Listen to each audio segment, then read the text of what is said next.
అద్భుతమైన అడవి. పరిమళభరితమైన పచ్చని అడవిలో చుట్టూ కొండలు పరుచుకున్నాయి. ఆ అడవిలో లియో అనే మరియు మ్యాక్స్ అనే తాబేలు మంచి స్నేహితులుగా ఉంటూ సంతోషంగా కాలం గడుపుతున్నారు. అవి ఒకరికొకరు ఎంత విభిన్నంగా ఉన్నా ఎప్పుడూ సహాయం చేసుకుంటూ ఉంటాయి. ఒక అందమైన ఉదయం లియో మరియు మ్యాక్స్ తమ ఇష్టమైన పొదల మైదానం చేరేందుకు బయలుదేరారు. లియో ఇలా అన్నడు, మ్యాక్స్ షార్ట్ కట్ తీసుకుందాం. త్వరగా చేరిపోతాం అని. మ్యాక్స్ చెప్పాడు, లియో, ఆ దారిలో రాళ్ళు చాలా ఉన్నాయి. ప్రమాదం తప్పదు. మనం నిదానంగా కాని సురక్షితమైన మార్గం తీసుకుందాం అని చెప్పింది. ఈ మాటలు విని వారు ఏదో ఒక మార్గంలో అంగీకారం లేదని నిర్ణయించుకుని తమ దారిలో వెళ్లాలని నిర్ణయించుకున్నారు. లియో సులభంగా కనిపించే షార్ట్కట్ రాళ్లు ఉన్న మార్గాన్ని ఎంచుకున్నాడు. మ్యాక్స్ నెమ్మదిగా కాని సురక్షితమైన అడవి మార్గంలో వెళ్లాడు. లియో రాళ్ల మధ్య చాలా వేగంగా వెళ్లుతుండగా ఒక వంకర రాయి అతడి కాళ్ల మీదపడింది. అతడి కాళ్ళు ఇరుక్కుపోయింది. అప్పుడు లియో ఇలా అన్నాది, అయ్యో! మ్యాక్స్ మాట వినాల్సింది. మ్యాక్స్ సురక్షితంగా మైదానం చేరాడు.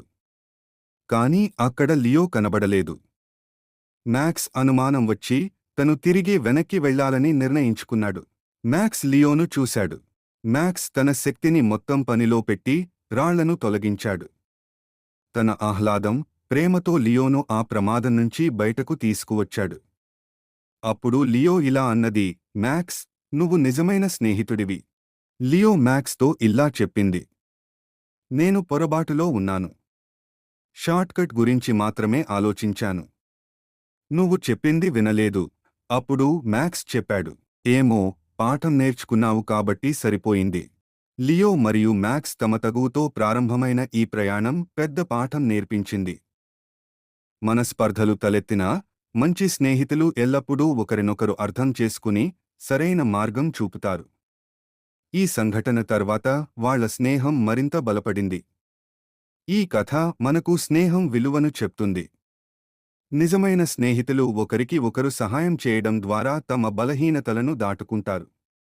అవగాహన, నమ్మకం, సహనం ఉంటే ఏ సమస్యనైనా అధిగమించవచ్చు.